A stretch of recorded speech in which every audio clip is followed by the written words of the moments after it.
कहती ये कहते हैं राजा जी हमरा कितना नया नया करके गावना लेके आइए गोलगन लेकिन बड़ा मन पूरा तो हमरा दर्शन करे के आ बड़ा भाव से कहता रे राजा जी से। लेकिन राजा जी कहता रे कि देखो नया नहर कन्या बाड़ू आए कहीं भुला गेलू तो का बुझाई बताओ का खोज जाई इतना सुगर बाड़ू लेकिन कैसे अरे नया नहरे अभी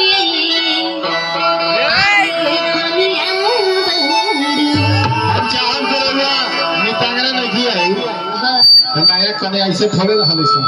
कैसे है अच्छा खूब तुम्हारी 25 को कने बुझाती है 24 के नहीं बुझा। लेकिन आजकल के जान तरह कन्या ना एजे से आ जाता रही जा लेकिन पहले के कन्या के तो रहे इतना पर भुगतान करियन जा हमने के संस्कार में रहे के सीमा जी ये अपन संस्कार भुलाए के नहीं खे गर्जीवन लोग बैठल बानी ऐसे कन्या कैसे ले पूजा करे जाला कैसे भाव देला उ होके के चाहिए। हां तो लेकिन कहत रे उनका राजा जी कहत रे अरे नया नहरे अभी अरे कन्या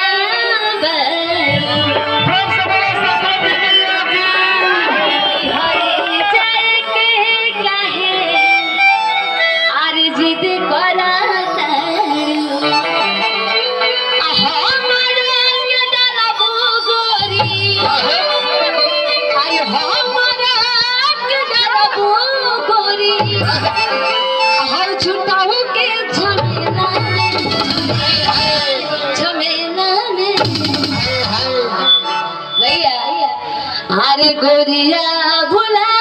जेबो कौन गाँव अरे गाँव के मेला में तनी ताली बजा के हरा करके कैसे अरे नया नहर अभी कन्या बाड़ी जिद कर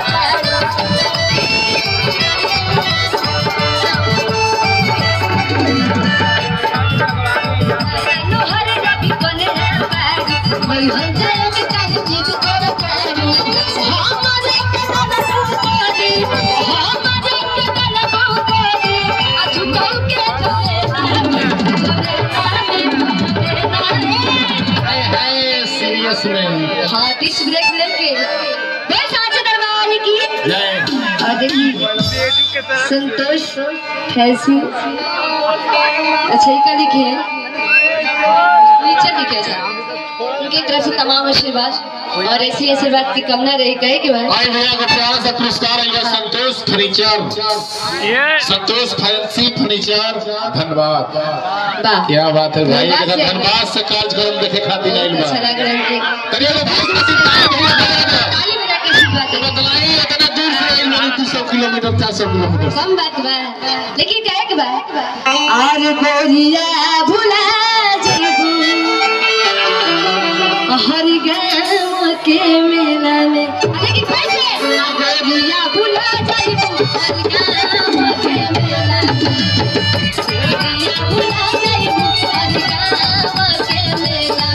अरे नया नहर अभी कन्या बाड़ी मोहन जाए के कहे जिद करत तारू नया नहर अभी कन्या बाड़ी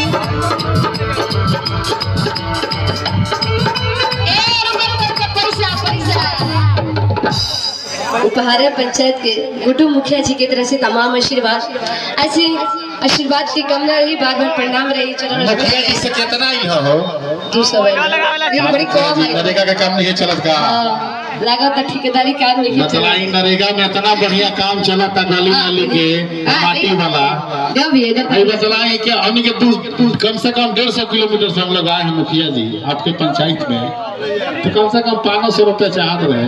हाँ ये तो बात सही है। चलिए अगला गीत में आई मुखिया जी के मिली आशीर्वाद नहीं के मुखिया जी की तरफ से तमाम आशीर्वाद हुई। हाँ कैसे अरे मुखिया जी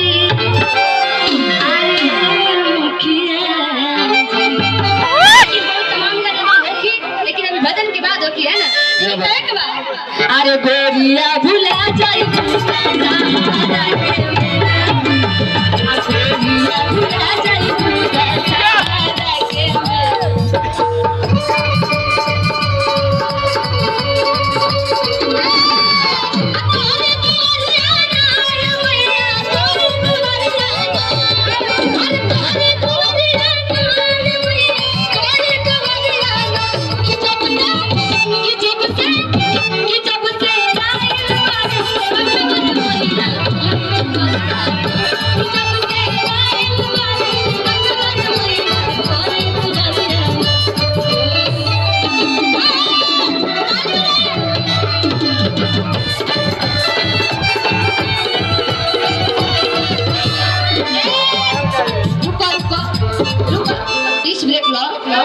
देखी हमारे नृत्य में लोग आ चुकल बन जाए तो चाहो कि तनिक पर हाला करके बताई।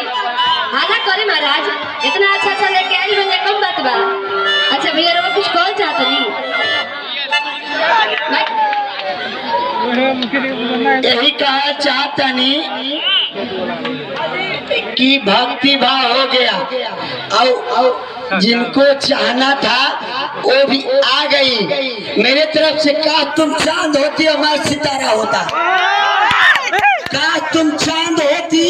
और मैं सितारा होता, आसमां में भी एक आशियाना हमारा होता। ये हरिगांव के लोग तुझको देखकर प्रशंसा करते, लेकिन नजदीक से नचाने का हक सिर्फ हमारा होता।